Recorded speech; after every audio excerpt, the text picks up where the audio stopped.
Halo, selamat malam teman-teman ngerti saham. Jumpa lagi bareng Mince Friska. Jangan bosen-bosen di Sabtu dan Minggu ini karena edisi agak long weekend ya. Jadi kita tetap bisa live buat emang long weekend ya.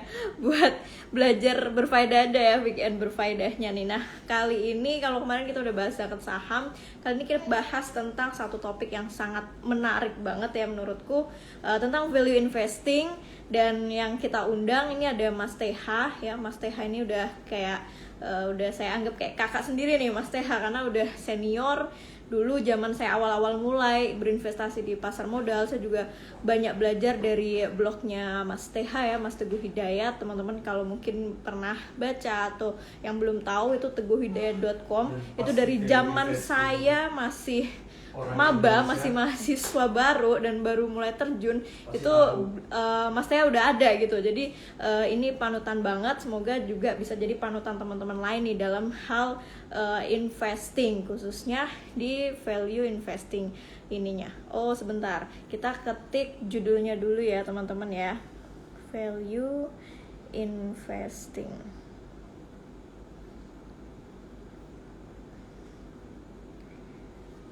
Oke, kita pin post. Minca coba undang Mas TH dulu sebentar ya. Kita undang Mas TH. Apakah sudah hadir? Nah, Mas TH sepertinya sudah live. Kita invite dulu ya. Teguh untuk accept.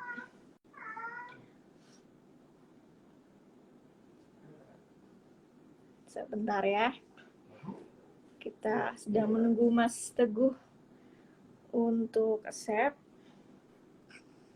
Nah, ini dia nih. Selamat malam Mas Teguh. Selamat malam. Gimana kabar Mas? Ini kayaknya jadi kepotong nih kameranya Mas TH nih. Enggak. Bentar. Saya lagi atur ini. Oke. Malam ini baru pertama kali, jadi saya juga masih Gak apa-apa Mas. belajar. Gak apa-apa. Santai, kita kan mau ngobrol-ngobrol santai aja nih. Iya. Tapi ini udah cukup ya? Segini udah cukup bagus ya? Udah cukup. Oke, ya. Mas TH gimana kabar Mas? Ini long time banget kita nggak bersua nih. Iya. Saya ini lagi di rumah ibu saya di Cirebon. Oh, Jadi, lagi mudik nih. Iya, lagi mudik, terus ya mungkin nanti baru akan pulang agak lama, jadi ya lagi santai aja di sini. Iya. Ibu saya lagi Kayaknya kalau Mas TH mah investor tiap hari santai kayaknya Mas. ya enggak juga, tetap harus ada meeting segala macam. Cuman kalau udah akhir tahun ya bawaannya males ya, jujur aja. Jadi Benar-benar. Jadi pengennya pulang, terus ya relax. Seperti sekarang saya lagi relax di rumah aja, nunggu ibu saya pulang, terus baru selesai makan, dan ya sekarang kita lagi live sama Friska seperti itu. Oke. Nih jujur seneng banget nih Mas TH akhirnya pertama kali live, dan live-nya langsung bareng aku ya. Karena selama ini kayaknya memang Mas TH kan jarang, bukan jarang lagi, nggak pernah gitu untuk sharing-sharing di live IG. Nah kali ini spesial banget nih teman-teman ngerti saham. Kebanyakan teman-teman ngerti saham ini pemula Mas ya, kebanyakan masih yang baru terjun, dan kebanyakan itu investor angkatan corona ini Mas, baru terjun pas pandemi. Gitu. Nah kita ngobrolin tentang value investing, tapi sebelum kita ngobrol tentang value investing, mungkin boleh sedikit Mas TH cerita tentang pengalaman ya, sejak kapan sih Mas TH ini terjun di pasar modal, menjadi investor. Boleh mungkin cerita-cerita sedikit ke teman-teman di sini Mas. Ya, jadi sebagian besar sih sudah sering saya ceritakan ya, jadi di buku, di blog saya itu di teguhhidayat.com, seperti itu. Ngomong-ngomong, suara saya cukup kedengaran ya, Rizka? Cukup. Mungkin agak mundur dikit kali Mas ya, agak biar kelihatan. Nah, sip. Oke. Ya, kalau pengalaman sih dari tahun 2009. Jadi ketika itu karena kebetulan memang pekerjaannya di bidang itu ya. Jadi bos saya dulu bukan sekuritas, bukan aset manajemen, tapi lebih ke konsultan, Dan bos saya dulu namanya Pak Yosef, dan Saya sebenarnya actually salah satu karyawan pertama beliau waktu itu. Jadi Oke. sangat beruntung sebenarnya. Kenapa? Karena Pak Yosef ini suka ngajar. Iya. Karena saya karyawan pertama, jadi kerjanya itu bukan kerja, tapi malah belajar gitu loh. Hmm. Nah, belajarnya soal apa? Sebenarnya bukan bicara soal investasi saham Iya. retail, tapi lebih ke apa ya? Apa namanya? Investasi tapi dari sudut pandang Mm-mm. institusi, Hmm. institusi. Oke. Jadi bukan investasi retail. Jadi kalau misalnya ada, saya sebut aja ya nama-namanya itu, JP Morgan, Oke. Barclays, Hmm. Citigroup. Jadi Hmm. lembaga-lembaga yang besar dari Amerika, dari Eropa masuk ke Indonesia, itu konsultasinya itu ke perusahaannya bos saya itu, ke Pak Yosef. Wow. Jadi sebenarnya, jadi bos saya Pak Yosef itu beliau itu dulu kuliahnya itu di Berkeley di Amerika Oke. Serikat. Jadi pulang ke sini kemudian beliau bikin perusahaan sendiri. Jadi Hmm. level-levelnya itu sama seperti mungkin siapa itu Pak Gita Wirjawan, terus Oke. siapa itu Erick Thohir seperti itu. Ya. Tapi beliau ya, bukan saya. Saya Ya. cuma karyawannya gitu loh. Seperti itu. Tapi Hmm. saya belajar tentang merger, akuisisi, ya, Hmm. valuasi saham segala macam. Dari situlah kita diajar investasi itu benar-benar langsung dari sisi fundamental. Oke. Kalau lembaga-lembaga besar itu masuk ke Indonesia, ya Hmm. mohon maaf ya, nggak ada itu lihat grafik segala macam, nggak ada. Mereka ya lihatnya laporan keuangan, ya Eh. lihatnya kemudian apa namanya manajemennya siapa, kinerja perusahaan bagaimana, outlook ke depan bagaimana, dan jangka panjang. Jadi dia dari situ karena apa namanya didikannya seperti itu, ya makanya saya jadinya apa mendalaminya fundamental. Waktu itu belum kenal istilah value investing itu belum Ya. mengenal, Hmm. tapi intinya adalah fundamental. Nah, lebih dalam lagi kemudian ya sama bos saya juga itu apa coba kamu belajar. Sebenarnya waktu itu juga belajarnya bukan langsung siapa itu namanya Warren Buffett, enggak. Dulu saya diajarinya itu sama JP Morgan. Oh. Jadi Oke. jadi tokoh yang JP Morgan itu kan sekarang nama bank ya, nama bank terbesar di Amerika Serikat. Tapi kan itu nama orang juga sebenarnya. JP Morgan itu tuh salah satu orang terkaya di Amerika Serikat pada abad ke-19. Jadi ini orang yang benar-benar senior sekali sebelum ada Benjamin Graham, sebelum ada Warren Buffett, sebelum ada kita semua, ada orang namanya JP Morgan. Nah, JP Morgan ini ya dia pekerjaannya seperti itu. Dia ambil alih perusahaan senilai sekian tapi pada harga yang murah.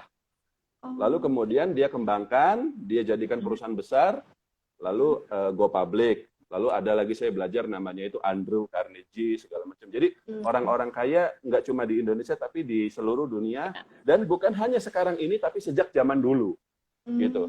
Nah, jadi banyak belajar sejarah seperti itu. Makanya saya juga istilahnya ketika mempelajari laporan keuangan kuncinya adalah track record saya bilang. Jangan langsung percaya sama perusahaan yang bagus tapi kita harus lihat dari latar belakangnya seperti apa. Kurang lebih seperti itu. Jadi kemudian ya saya belajar sendiri tentang menghitung bukan menghitung, menilai apakah perusahaan ini layak investasi atau tidak. Kemudian kalau layak, harga wajarnya berapa segala macam. Nah, barulah dari situ saya belajar lagi tentang value investing dari Warren Buffett segala macam. Pada bulan Februari tahun 2010 saya membuka rekening pertama saya waktu itu di Securitas. Wah. Seperti itu ceritanya. Oke. Oh, keren banget, malah berangkatnya dari, kalau bisa aku bilang sih keren ya, maksudnya berangkat dari sosok tadi sang yang berat-berat gurunya. sebenarnya gitu. Iya, justru dari yang berat-berat dan sifatnya udah institusional, akhirnya malah Mas TH jadi belajar banyak dari situ. Wah, ini menarik banget, karena aku masih ingat banget dulu zaman aku awal-awal mulai belajar saham itu dari blognya Mas TH juga awal-awal baca. Zaman dulu kan masih sedikit kayaknya orang-orang yang sharing tentang ilmu pasar modal saham. Nah, salah satunya nih Mas Teh itu panutan saya banget lah. Nah, Mas, kemudian Ya. kalau dilihat dari pengalaman udah ya cukup lama memang, tapi ada nggak hal yang paling mungkin pelajaran atau hal yang paling berharga selama pengalaman Mas TH satu dekade ini, bahkan sebelumnya udah sempat bekerja di bidang pasar modal, itu kira-kira apa Mas TH? Pengalaman saya adalah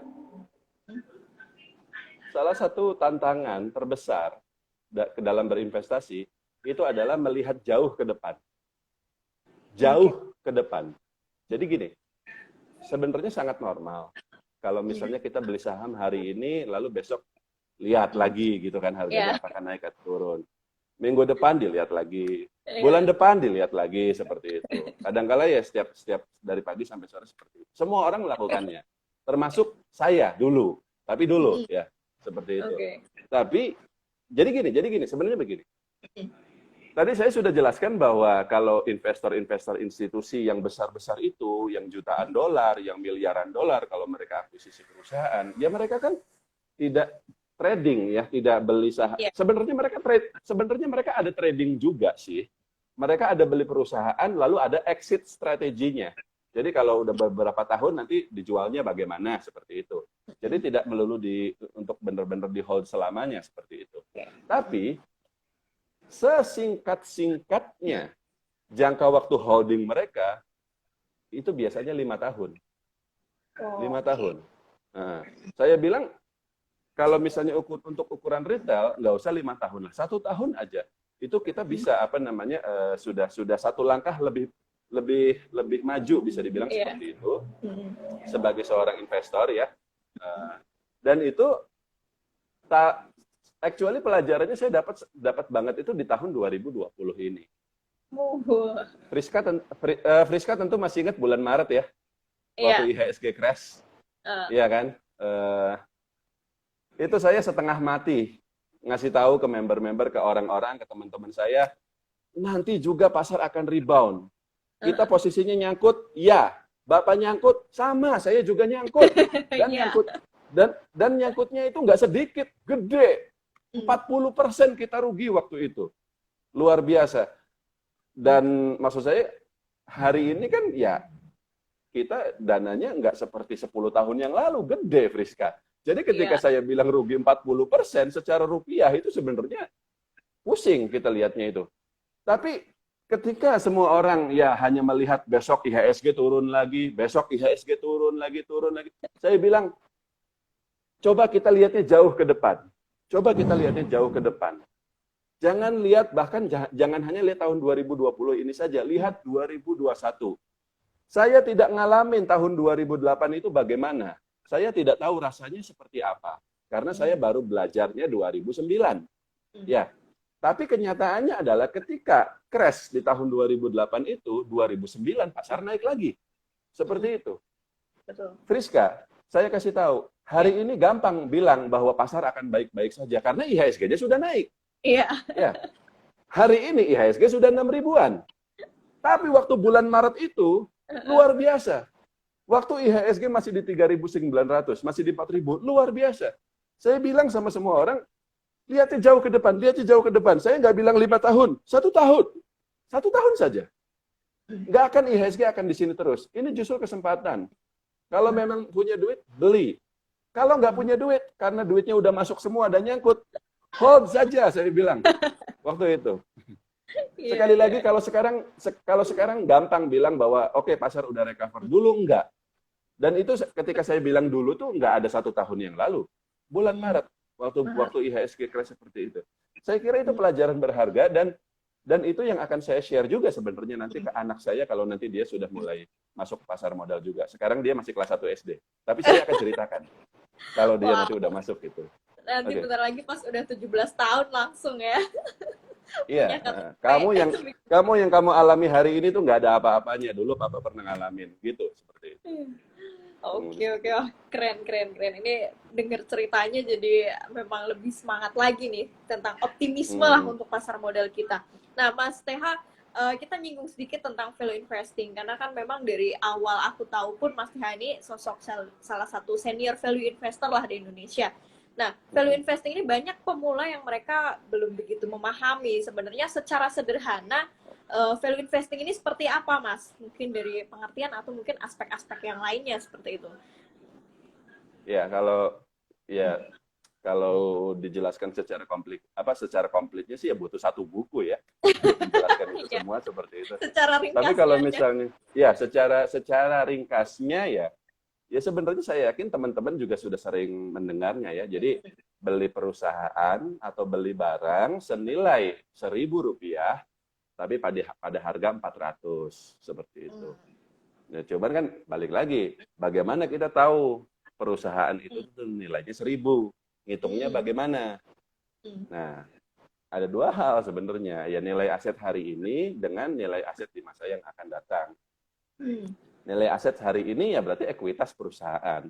Dibagi dengan jumlah saham beredar, dapat namanya nilai buku atau book value, ya kan? Nah, nilai yang akan datang ya akumulasi laba bersih yang dihasilkan oleh perusahaan. Kalau perusahaan dalam 5 tahun terakhir, contohnya gini, perusahaan asetnya saat ini Rp1.000. Nilai bukunya ya, nilai buku per lembar sahamnya Rp1.000. Kemudian total laba bersihnya dalam 5 tahun terakhir itu adalah Rp1.000 juga. Nah, itu kita bisa katakan berarti nilai intrinsiknya kurang lebih ya. Jadi nilai intrinsik ini juga selalu perkiraan, tidak pernah ada angka pastinya. Seperti itu. Tapi kita bisa katakan kurang lebih nilai intrinsiknya adalah 1.000 ditambah 1.000. Jadi nilai aset saat ini dengan akumulasi laba 5 tahun yang akan datang. 5 tahun saja, jadi jangan lebih lama dari itu. Berarti nilainya total Rp2.000. Berarti nilai wajarnya PBV-nya itu 2,0. Which is kalau kita beli pada harga PBV 1,5, 1,2, apalagi di bawah 1, 0, dan makanya kalau Friska tahu ya, waktu dari kemarin waktu pasar crash, IHSG crash, saya itu kan masih ada beli saham-saham yang mainstream bahasanya, mainstream, seperti Sampurna, BNI, segala macam. Tapi begitu pasar mulai recover, saya mulai switch ke saham-saham yang PBV-nya 0, semua. Batu bara, properti, seperti itu. Ya terbang itu. Ya saham-saham yang blue chip juga naik ya. Tapi yang 0, ini luar biasa kenaikannya. Kenapa? Friska bisa bayangkan. Perusahaan itu asetnya ada, aset bersihnya ada. 1.000 contohnya. Perusahaannya juga masih menghasilkan. Dalam 5 tahun terakhir itu ada track record-nya. Katakanlah yang tadi saya bilang, nilai aset dia 1.000, dalam 5 tahun terakhir dia menghasilkan total Rp1.000 juga. Sehingga dalam 5 tahun ke depan harusnya dia menghasilkan Rp1.000 juga. Tapi harga sahamnya cuma 500. Iya kan? Berarti nilainya 2.000, tapi kita beli pada harga 500 saja. Nggak usah dia naik ke 2.000, dia naik ke 1.000 saja, kita udah naik, udah double.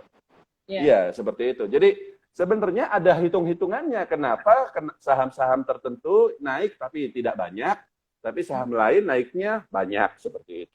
Kalau dalam value investing, konsep dasarnya kurang lebih seperti itu. Jadi yang kita lihat aset dia saat ini, akumulasi laba bersihnya dalam 5 tahun terakhir, di total berapa, kalau kita bisa beli sahamnya pada harga lebih rendah dari nilai totalnya tersebut, itulah value investing. Oke, nah sederhananya seperti itu ya teman-teman ya. Semoga udah mulai tercerahkan nih tentang value investing itu seperti apa. Sebenarnya sangat menarik. Dan yang lebih menarik lagi, aku kepo juga. Kenapa sih Mas TH dari awal ya memutuskan untuk menjadi seorang value investor? Karena yang aku lihat nih ya dari teman-teman ngerti saham itu hampir semua pemula. Itu rata-rata mereka pengennya trading, jadi trader kayak gitu. Apa yang membuat Mas TH ini tertarik sekali gitu dan memutuskan jadi value investor? Itu terkait balik lagi ke pengalaman saya ketika saya pertama kali belajar saham waktu di tahun 2009. Jadi kan tadi sudah saya sampaikan ya bahwa klien-klien dari bos saya, klien-klien dari Pak Yosef, ketika mereka investasi dalam jumlah besar di sini, Friska, saya pernah lihat loh, Jadi ada satu kliennya bos saya itu dia bukan negosiasi, dia minta saran tentang satu perusahaan yang akan mereka akuisisi senilai 2 triliun rupiah.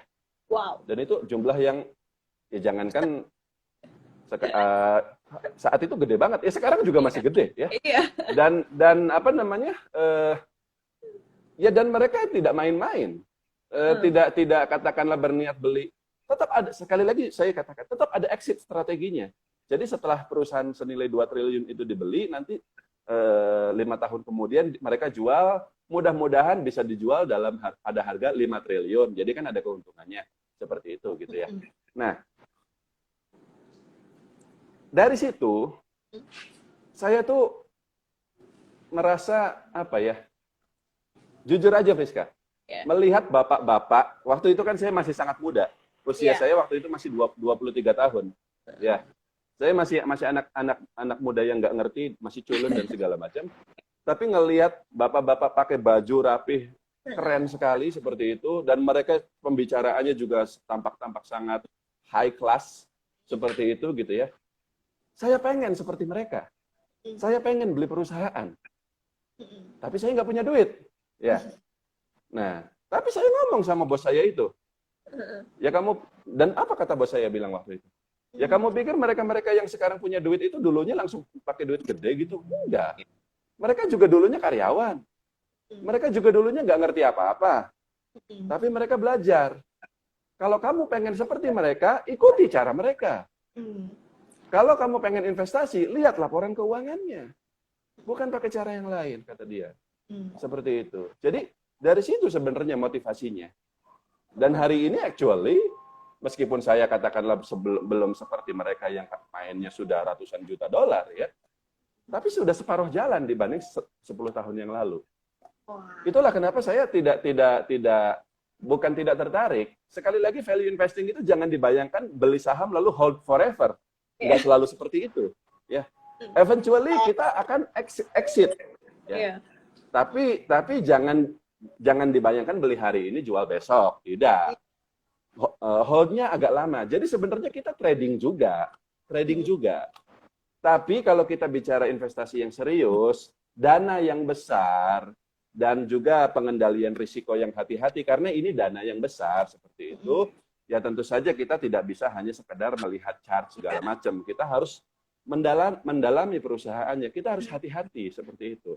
Dan meskipun 10 tahun yang lalu, saya beli saham itu hanya 1 juta, 2 juta, tapi oleh bos saya sudah ditanamkan mental seperti itu. Meskipun kamu mainnya dananya kecil, tapi kalau kamu pakai cara yang seperti pakai cara seperti mereka yang sekarang mainnya dana besar, nanti lama-lama dana kamu juga akan menjadi besar. Kalau mental kita sudah mental besar, kita akan jadi besar dengan sendirinya. Kurang lebih seperti itu, Rizka. Oke, keren. Ini jadi teman-teman juga pasti jadi termotivasi nih. Nah, Mas menyinggung soal masih value investing juga pastinya. Hal-hal apa sih, maksudnya hal-hal penting apa saja gitu bagi Mas TH yang sekiranya nggak boleh terlewatkan gitu untuk memutuskan beli suatu saham? Karena mungkin ada beberapa orang yang aku tanya, oh mereka prioritasin tentang cash flow atau mungkin yang lainnya. Nah, kalau dari versi Mas TH selama pengalaman ini apa Mas hal-hal yang nggak boleh skip sama sekali nih? Ada 3 hal. Sebenarnya ada banyak, tapi kalau misalnya disingkat ya, dipadatkan ada 3 hal. Yang pertama itu ini istilahnya Warren Buffett sebenarnya. Earning power. Earning power. Kemampuan perusahaan untuk mengenerate laba bersih ya. Cash flow sebenarnya tidak masalah. Jadi yang penting adalah perusahaan memang ada kelihatan gitu dia bayar dividen. Sorry bukan bayar dividen, menghasilkan laba ya. Labanya itu ya besar atau tidaknya kan dilihat dari ROE ya, return on equity. Minimal 15% lah setiap tahun dan konsisten. Jadi antara 15% atau 20% syukur-syukur lebih tinggi dan itu konsisten. Kalaupun misalnya pada tahun tertentu dia turun tapi ada penyebabnya. Misalnya memang di tahun itu tuh lagi ada resesi gitu.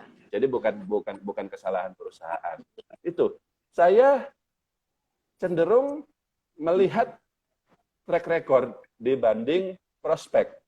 Jadi meskipun perusahaan dikatakan prospeknya bagus atau bagaimana, tapi track recordnya tidak ada, saya tidak tertarik. Yang kedua, perusahaan yang punya power of brand, kekuatan merek, kekuatan branding seperti itu. Jadi produk-produknya itu dikenal oleh masyarakat, itu juga lebih disukai daripada perusahaan yang tidak populer. Jadi perusahaannya itu dia punya nama dan dia punya merek produk seperti itu. Ya sudah pada hafal lah misalnya perusahaan-perusahaan kayak Indomie, Indofood, seperti Unilever seperti itu. Tapi tidak cuma mereka ya, banyak juga perusahaan-perusahaan kecil yang sahamnya jarang orang lihat tapi sebenarnya punya merek gitu. Adira contohnya itu kan dia punya merek seperti itu. Kemudian apa namanya? Yang ketiga ya, yang terakhir dan ini sekaligus yang paling penting adalah manajemen. Manajemen. Dan ini ya susah-susah gampang ya, karena kalau di Indonesia agak susah. Kalau kita dengar grup-grup tertentu itu rasanya mereka jarang yang benar-benar. Kadang perusahaannya bagus tapi tidak berpihak gitu kepada kita sebagai pemegang saham retail segala macam. Itu bisa, tapi itu bisa dipelajari. Nah, kalau misalnya tiga-tiganya sudah memenuhi ya, track record kinerjanya ada, earning power-nya bagus ya, power of brand-nya bagus dan manajemennya bagus, ya kita tinggal hitung harga wajarnya, kalau cocok kita beli. Kurang lebih seperti itu. Oke. Friska, sebentar. Saya ke toilet dulu sebentar, tapi nggak akan Oke. Ya. Siap, Mas, siap.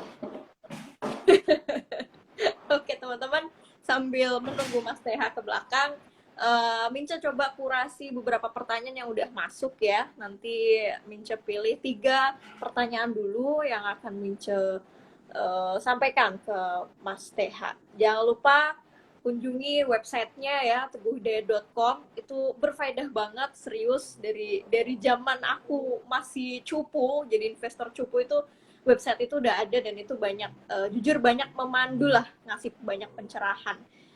Oh iya, tenang aja, ini IG live-nya nanti di save ya, jadi teman-teman mungkin yang telat masuk, telat join, nanti bisa tonton dari awal. Ya, sebentar ya, kita sambil pilih-pilih pertanyaan. Ini baru kali ini nih, kita kedatangan tamu IG live terus izin ke belakang nih. Mas TH doang nih. Oh iya, buku-bukunya Mas TH juga terbitan Gramedia, ada semua di Gramedia ya, dan mostly itu kayaknya bestseller semua. Dari zamanku kuliah itu udah ada beberapa buku, sampai sekarang pun ada. Salah satu yang bestseller itu yang cover warna hijau, aduh aku lupa judulnya apa ya. Yang terbaru ada Cult Investor juga, itu tentang psikologi investasi, itu juga bagus. Pokoknya ada banyak lah, tinggal teman-teman cek aja di Gramedia, itu ada buku-bukunya Mas TH. Buat yang mau nanya masih dipersilahkan di kolom komentar ya. Nah, oke nih Mas TH udah kembali lagi nih. Oke, Mas, mungkin satu pertanyaan terakhir dari aku sebelum kita pilih nih beberapa pertanyaan dari teman-teman. Banyak banget nih. Malam ini hari Minggu libur, 1.400 orang nongkrongin Mas TH nih. Nah, mungkin di ini yang versi aku, maksudnya pertanyaan dari aku terkait outlook. Nah, ini yang paling menarik nih. Outlook 2021 dari sisi analisa Mas TH seperti apa nih? Entah dari sisi ekonomi ataupun pasar saham sendiri. Outlook-nya sangat cerah, intinya seperti itu. Intinya bisa saya katakan gitu. Jadi sekarang ini saya kasih tahu, kalau ada duit, tunggu pasar turun sedikit, habis itu belanja, that's it. Tunggu sampai akhir tahun. Kenapa? Kenapa begitu? Kan gitu pertanyaannya. Karena sebenarnya saya yakin, saya nggak tahu apakah orang lain berpikir seperti ini atau tidak. Tapi inilah yang saya pikirkan. Kita tahun 2020 ini mengalami satu tahun yang sangat sulit. Ya. Meskipun memang IHSG naik lagi betul, tapi yang jadi khawatir itu sebenarnya adalah kenyataan ekonomi di lapangan itu masih ya belum pulih sebenarnya. Kinerja emiten juga sampai kuartal 3 kemarin masih pada turun segala macam. Jadi sebenarnya memang agak mengkhawatirkan karena IHSG saat ini seolah-olah ekonomi sudah pulih padahal belum. Seperti itu. Nah, jadi mengkhawatirkannya di situ sebenarnya. Jadi kalau misalnya kita bicara jangka pendek, ya terutama karena ya kita juga sudah melihat IHSG naiknya tinggi sekali ya. Bulan November, bulan Ya, Desember, Desember. seperti itu. Kemudian kan banyak influencer-influencer itu tiba-tiba jadi hebat, seperti itu gitu kan. Itu sebenarnya, itu udah tanda-tanda euforia. Kalau saya baca-baca buku bahwa, dan euforia itu bisa berbahaya sebenarnya. Tapi itu kalau kita bicara jangka pendek yang apa namanya hitungan bulanan lah seperti itu. Jadi untuk Januari, Februari kita nggak tahu seperti itu. Tapi kalau kita lihat tahun 2021 secara keseluruhan, ya, sebenarnya begini loh. Sejak awal ekonomi Indonesia termasuk perekonomian seluruh dunia itu tumbuh cukup pesat. Berkat apa, Friska? Berkat bantuan apa? Teknologi. Teknologi. Termasuk kita hari ini bisa seolah-olah seperti seminar, disaksikan oleh 1.500 orang. Itu teknologi. Iya kan? Teknologi itu memudahkan orang untuk berbagi, memudahkan orang untuk share. Ini kan seperti kita bisa dibilang bekerja kan? Tapi padahal saya lagi liburan, tapi saya bisa sambil bekerja. Seperti itu. Dan teman-teman kemudian memperoleh manfaatnya. Seperti itu. Nah, teknologi ini, karena adanya pandemi, maka berkembangnya lebih pesat lagi. Anak-anak yang biasanya sekolah seperti biasa, sekarang mereka harus ngerti apa itu Zoom, apa itu Google Meeting, ya, karena mereka sekarang sekolahnya dari rumah. Ya saya juga sama. Sekarang saya ngerti ternyata live Instagram itu seperti itu, gitu. Nah, internet ini sekarang sudah ada sampai ke desa-desa dan seterusnya. Sejak awal teknologi itu membantu ekonomi. Dan adanya pandemi membuat penggunaan teknologi semakin berkembang pesat. Artinya di masa yang akan datang, teknologi akan semakin berperan, semakin berpengaruh terhadap perekonomian kita, dan ekonomi kita akan tumbuh lebih pesat lagi. Pernah ada satu tulisan yang menyebutkan bahwa adanya pandemi, adanya tren work from home, school from home, ya, dan seterusnya, konser juga katanya sekarang harus dilihatnya dari handphone, seperti itu.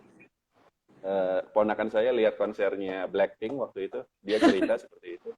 Nah, bayangkan Friska, hal-hal yang 1 tahun yang lalu kita anggap aneh, hari ini sudah menjadi sesuatu yang biasa saja.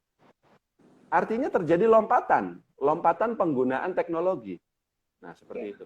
Ada satu tulisan yang menyebutkan bahwa adanya pandemi ini membuat perkembangan teknologi kita hari ini sebenarnya harusnya, normalnya, baru akan dicapai sekitar 7 tahun yang akan datang, seandainya tidak dipaksa oleh pandemi, seperti itu. Artinya, seperti kita melompat seperti itu. Dan sekarang juga belanja online segala macam jadi lebih intens lagi kan, seperti itu. Nah, jadi dan itu pada akhirnya akan berpengaruh ke kinerja emiten di Bursa Efek Indonesia. Jadi sekarang emiten semuanya mau tidak mau harus pakai Instagram, harus pakai Zoom segala macam, dan itu memang berpengaruh positif. Jadi itu akan membuat kinerja mereka lebih baik, menjangkau konsumen lebih banyak, ya. Kemudian para karyawan perusahaannya juga bisa kerja lebih efisien. Mereka bisa kerja dari rumah, tapi bisa menghasilkan yang sama atau bahkan lebih dan seterusnya. Ketika itu terjadi pada seluruh perusahaan secara keseluruhan, kinerja mereka naik semua, ya otomatis dalam jangka panjang IHSG akan naik. Menurut saya, terlepas dari jangka pendeknya, saya pikir pada tahun 2021 ini IHSG akan break new high. Seperti itu. Sebenarnya nggak terlalu jauh, karena high kita itu kan 6.600 ya. Sekarang itu kan 6.000. Berarti kan cuma 10% saja. Sebenarnya gitu, nggak terlalu. Cuman ya, ini 1 tahun, ya sebulan 2 bulan kita nggak tahu gitu, seperti itu. Kurang lebih seperti itu, Rizka. Oke, jadi intinya cuaca tahun 2021 itu sangat cerah nih versi Mas Teha. Mm-mm. Aminkan bersama teman-teman ya. Nah Mas Teha, aku izin untuk milih beberapa pertanyaan, 3 pertanyaan dulu ini dari teman-teman online. Teman-teman dari sekian ribu yang nonton, nggak mungkin semua pertanyaan kita bisa jawab ya. Jadi aku coba pilih 3 dulu. Nah ini ada yang menanyakan nih Mas, apa bedanya multi-bagger dan value investing? Karena saya menyimak yang dibahas hampir-hampir mirip. Nah, ini istilah Ya, istilah belakangan multi-bagger kan juga mulai muncul belakangan ini ya. Zamanku kayaknya belum begitu ini banget multi-bagger. ya, Nah, ya, ya. bisa dijelasin sedikit mungkin Mas Teha. Multi bagger itu bukan tidak ada bedanya dengan value investing. Jadi sebenarnya begini.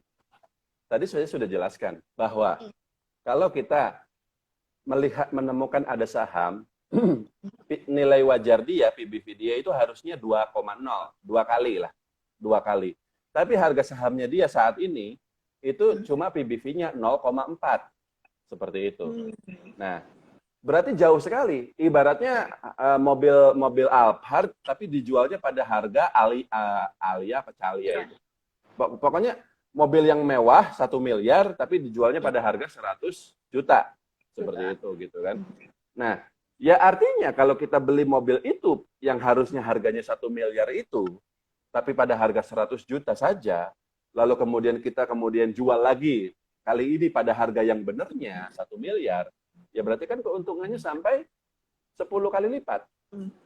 Atau itu mungkin contoh yang sedikit terlalu ekstrim.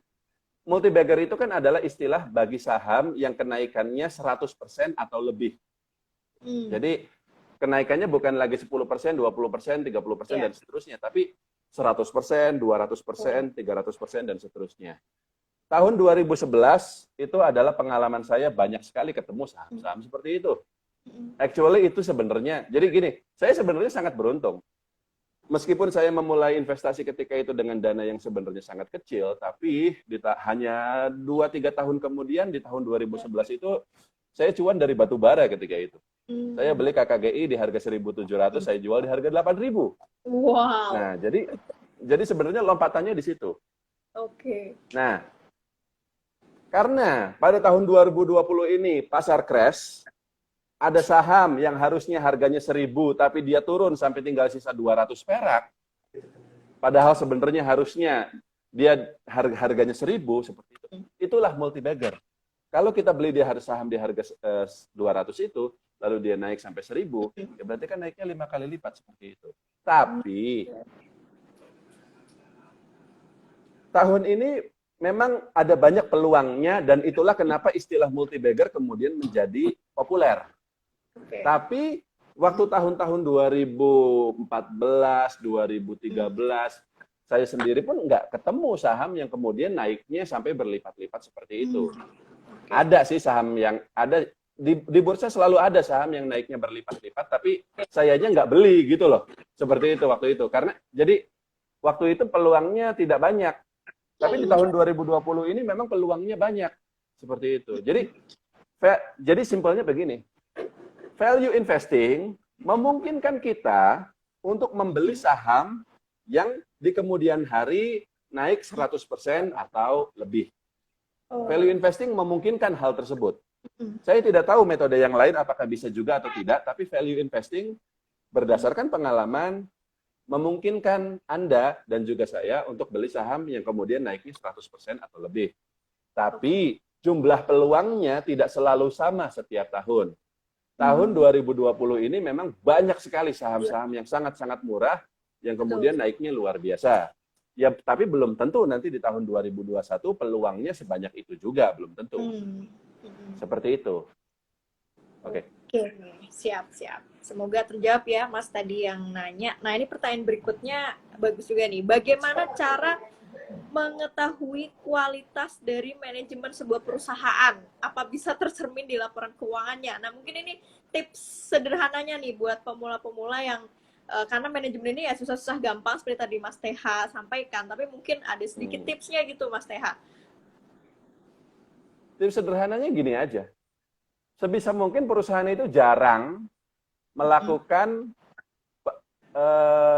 penerbitan saham, right issue, IPO anak usaha atau penerbitan obligasi. Oh. Kalau kita dengar perusahaan-perusahaan kayak Unilever gitu, pernah nggak dia right issue gitu? Nggak pernah.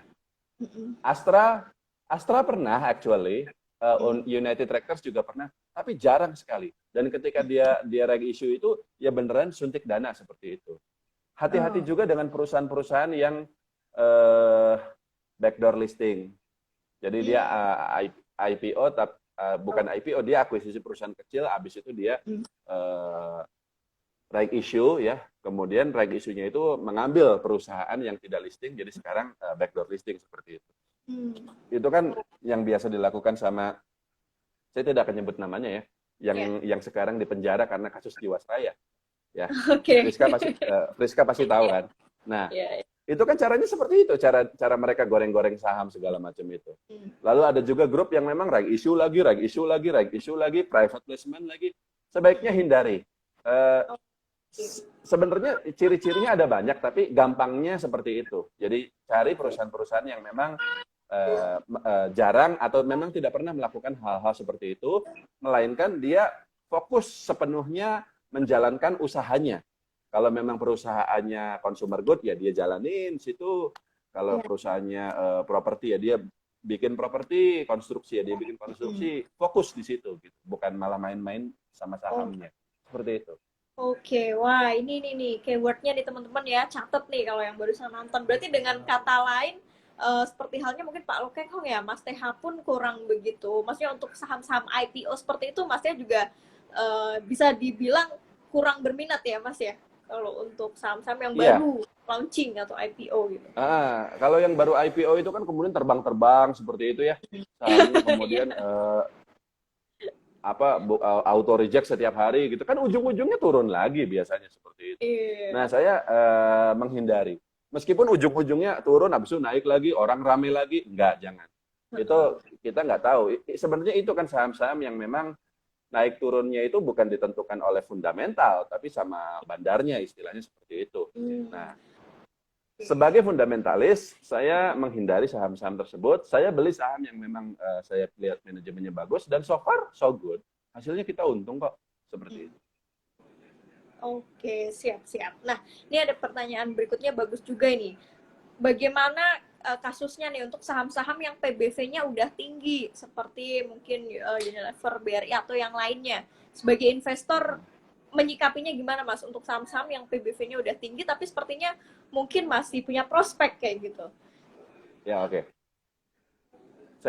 Saya ambil contoh Unilever-nya dulu ya. Unilever ini dia tidak bisa disamakan dengan saham-saham di bursa efek pada umumnya.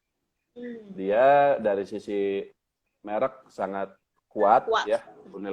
Unilever siapa yang nggak tahu, sahamnya liquid ya, di bursa efek juga sudah sangat lama, produk-produknya sangat dikenal masyarakat segala macam, dan bayar dividennya juga bagus, 100% labanya sebagai dividen, dan yang paling penting adalah ROE-nya sangat tinggi. Return on equity-nya Unilever itu di atas 100% setahun. Hanya ada 4 perusahaan di bursa efek yang ROE-nya setinggi itu pun 3 di antaranya sekarang lagi turun. Jadi tinggal Unilever doang yang ROE-nya di atas 100%. Friska tahu nggak siapa aja 4 itu? 4 itu apa sih? Consumer good semua, saya kasih tahu. Yang 2 lagi apa ya? Dalam pikiranku masih 2 nih. Satu aja dulu coba sebut, selain Unilever. Kan saya bilang ada 4. Yang keduanya siapa? Tahu nggak? HM Sampurna. Sampurna. Grupnya Indofood? Ya. Enggak. Indofood 20% aja. ICBP itu sekitar 23-25%. Nomor 2-nya itu Sampurna. Tapi Sampurna juga sekarang udah turun ROE-nya. Jadi nggak 100% lagi. Yang ketiganya itu MLBI. Perusahaan bir. Ya. Dan yang keempatnya itu Delta Jakarta. Perusahaan bir juga. Tapi mereknya beda seperti itu. Nah, jadi begini, dari sekian ratus emiten di bursa, hanya ada 4 ini yang ROE-nya sangat besar. Jadi valuasinya juga tidak bisa disamakan dengan saham-saham lain pada umumnya. Sampurna Coba lihat, coba cek. Sampurna kan sekarang harganya lagi rendah. Nggak seperti Unilever yang masih di situ. Tapi PBV-nya tinggi juga. Dan dia tidak pernah turun sampai PBV-nya itu sama dengan saham-saham second liner. 1 kali atau 2 kali, nggak pernah. PBV dia serendah-rendahnya itu 5, 6, 7 kali. Unilever juga sama. Karena pilihannya terbatas, hanya 4 itu, orang akhirnya beli situ semua. Itulah yang menyebabkan valuasinya jadi tidak pernah murah. Seperti itu. Saya sendiri actually punya saham Unilever yang saya beli di tahun 2013, masih di hold sampai hari ini. Wow. Pada harga 27.000 ketika itu, tapi sebelum stock split. Jadi kalau sesudah stock split sekitar 5.000-an sekian. Nah, secara capital gain nggak banyak naiknya. Bayangin 7 tahun saya beli di harga 5.000, sekarang dia malah 7.000-an, ya sedikit sekali gitu. Tapi dari dividen lumayan besar. Jadi apa namanya? Karena tiap tahun terima loh, itu seperti itu. Jadi kalau cuma setahun 2 tahun kecil, tapi kalau udah 7 tahun gede juga jadinya. Nah, padahal valuasinya tinggi, ya tapi kita beli dan ternyata untung juga. Itu satu untuk Unilever. Kalau untuk BRI, ya BRI itu memang bagus. Bank bagus, secara blue chip juga dia paling bagus. Di masa pandemi ini juga dia kinerjanya masih bagus ketika Astra segala macam labanya turun, seperti itu. Memang labanya BRI juga turun sih, tapi lebih karena masalah CKPN, cadangan kerugian penurunan nilai. Karena apa namanya ada PSAK 71 yang bikin bank itu harus mencatat CKPN itu. Jadi intinya masalah akuntansi aja, bukan karena kinerjanya benar-benar turun seperti itu. Nah, tapi saya pernah ngomong begini sama teman saya itu. Sebelum pandemi, tahun 2019, BRI 4.000-an dan tampaknya terus saja naik. Saya bilang begini, BRI memang terus saja naik, tapi percaya sama saya nanti akan ada masanya dia turun. Ketika itulah orang akan rame, akan sibuk berdebat apakah sahamnya boleh dibeli atau enggak. Akan ada orang juga yang bilang ini saham turun karena kerjaan bandar segala macam. Saat itulah baru kita beli. Kalau lagi normal, lagi begini, jangan.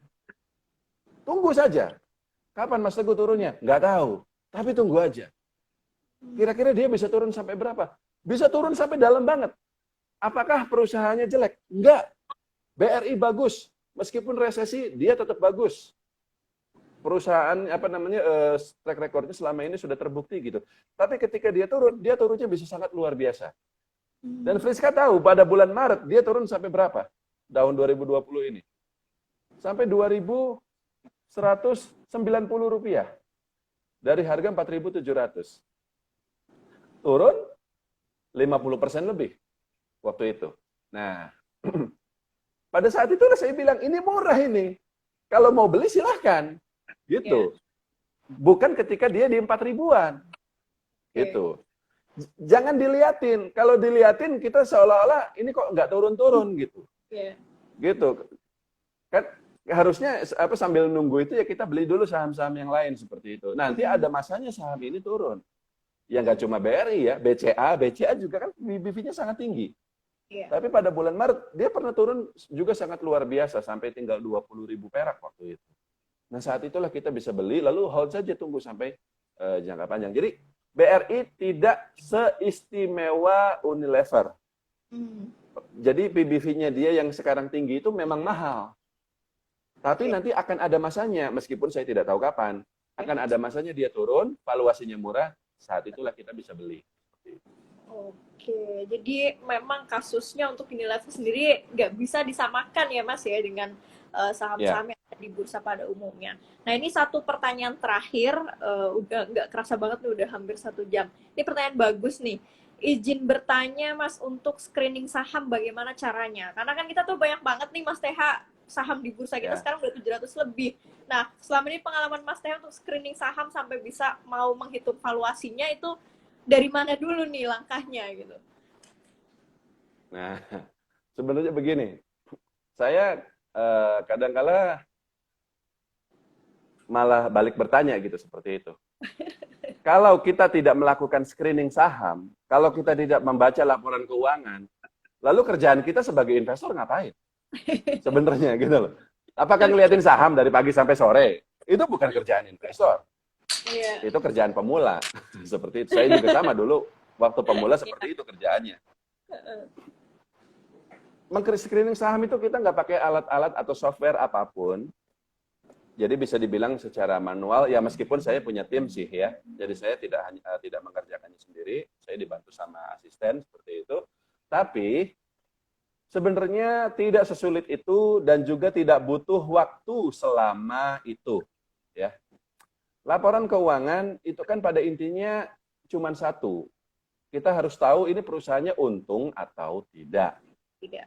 Dan untuk lihat perusahaannya untung atau tidak, ya langsung saja ke bagian laba bersih. Seperti itu. Jangan lihat RTI, jangan lihat data-data yang katakanlah sudah udah jadi seperti itu. Selalu biasakan baca laporan keuangan karena seringkali ada data-data yang tidak tampil di software-software. Jadi kita harus lihat selalu sumber pertama seperti itu. Nah, tapi ya itu, begitu kita lihat laporan keuangan, begitu kita laba bersihnya, oh labanya kecil nih, atau labanya turun, atau perusahaannya rugi. Lalu kita lihat laporan tahunannya, ternyata dalam 5 tahun terakhir dia memang jelek, rugi terus, seperti itu. Ya sudah, selesai analisanya. Hanya beberapa detik saja. Seperti itu. Jadi betul, ada 700. Ada 700. Tapi kalau satu laporan keuangan kita baca 5 detik, 5 detik. Jadi enggak, pertama-tama kan kita downloadin dulu satu-satu, ya kan? Seperti itu. Nah, ya jadi kita juga harus punya ini sih koneksi internet yang bagus. Tapi filenya kan kecil-kecil itu, nggak seperti kalau kita nonton YouTube yang makan sampai berapa giga seperti itu. Itu filenya kecil-kecil. Nah, cuman 1 mega, 2 mega seperti itu. Nah, lalu baca laporan keuangan itu saya bisa loh dalam 1 jam itu bisa membaca sampai 50 laporan keuangan. Wow. Seperti itu.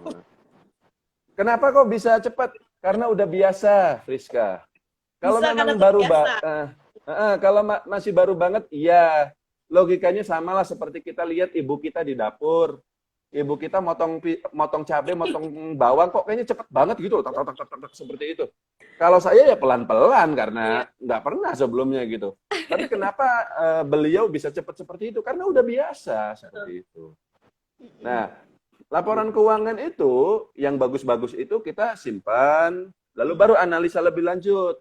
Kita baca utangnya bagaimana, kita baca ekuitasnya apakah memang dari akumulasi saldo laba ataukah karena ada right issue, kemudian cash flow-nya bagaimana, utangnya debt to equity ratio-nya bagaimana, kemudian apakah ada penjualan aset atau semacamnya yang bikin labanya jadi naik, dan seterusnya. Itu baru agak lama untuk satu laporan keuangan sama dokumen-dokumen ininya. Mungkin bisa makan waktu sekitar 10 menit lah, seperti itu.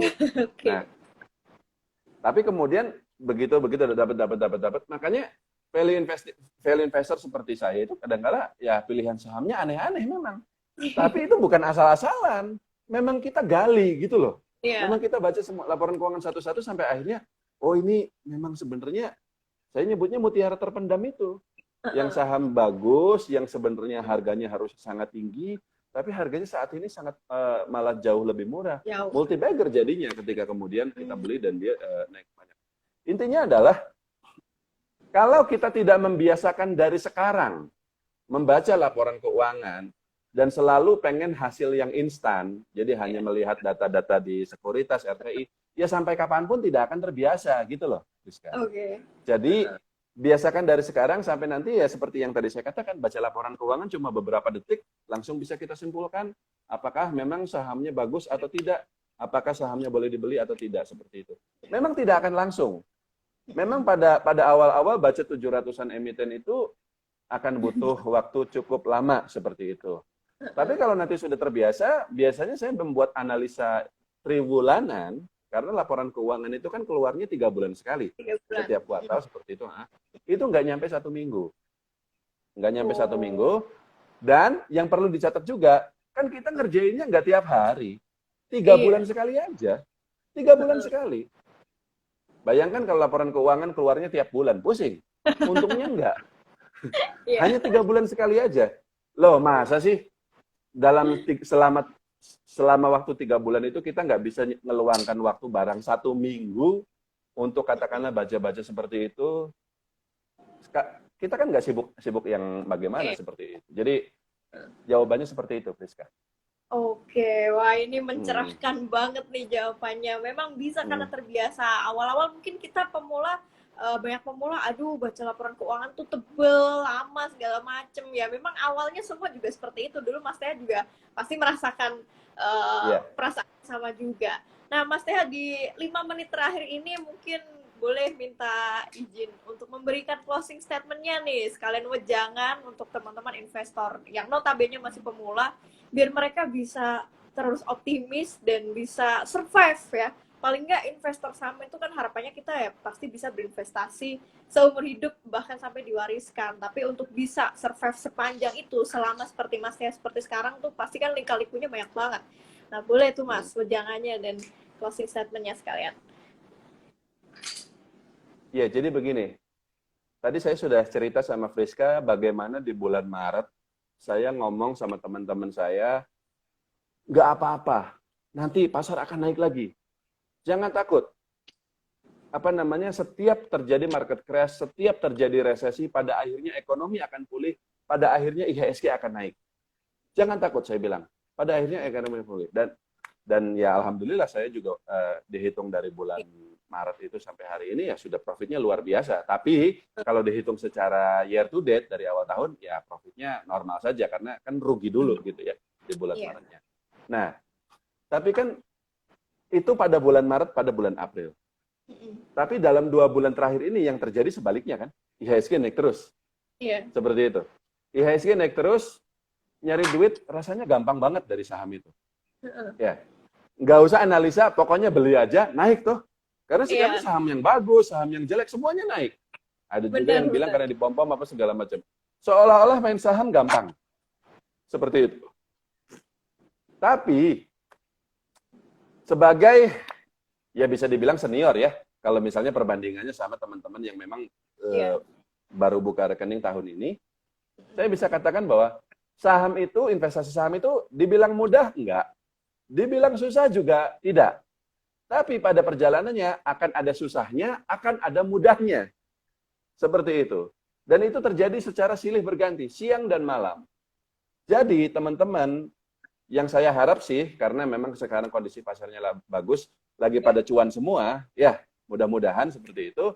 Tapi nanti akan ada masanya teman-teman rugi. Saya bukannya mendoakan, tapi memang seperti itu. Memang seperti itu. Jauh sebelum tahun 2020 ini, jauh sebelum akhirnya kita merasakan market crash di bulan Maret itu, saya udah ngomong sama semua orang. Pada akhirnya nanti kita akan mengalami resesi dan kita harus siap, saya bilang. Seperti itu. Justru ketika resesi itu terjadi dan kita bertahan, ya saat itulah kita sudah lulus sebagai investor. Udah bukan pemula lagi, seperti itu. Kalau teman-teman belum ngerasain, berarti belum, masih sekolah itu. Seperti itu. Nah, saran saya adalah, sekali lagi kita nggak tahu besok IHSG akan naik atau turun. Besok kan hari Senin, pasar buka lagi. Saya nggak tahu besok apakah naik atau turun. Tapi pada suatu hari nanti akan ada masa di mana IHSG turun banyak. Akan ada masa di mana teman-teman mungkin menderita kerugian. Tapi itu bagian dari perjalanan.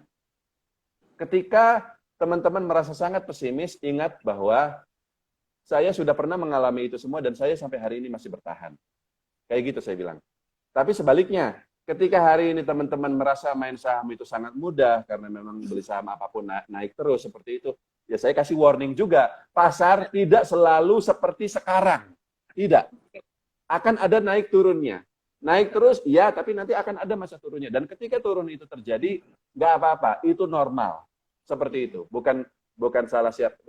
Naik untuk seperti itu. Jadi, closing statement saya adalah selamat datang di pasar modal, ya.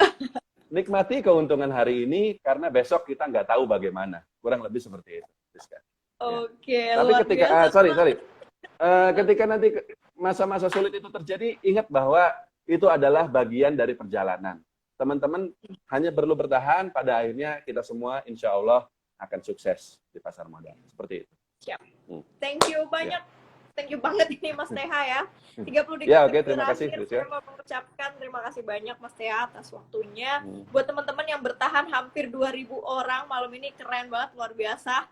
Mantengin semua sharing-sharing Mas Teha juga. Terima kasih sekali. Ini aku izin untuk save IG live-nya Mas, biar bisa jadi pahala yang mengalir terus nih, ditonton banyak ribuan orang ke depannya. Oke, sekali lagi terima kasih. Stay safe di Cirebon ya Mas Teha. Salam untuk keluarga di Cirebon juga.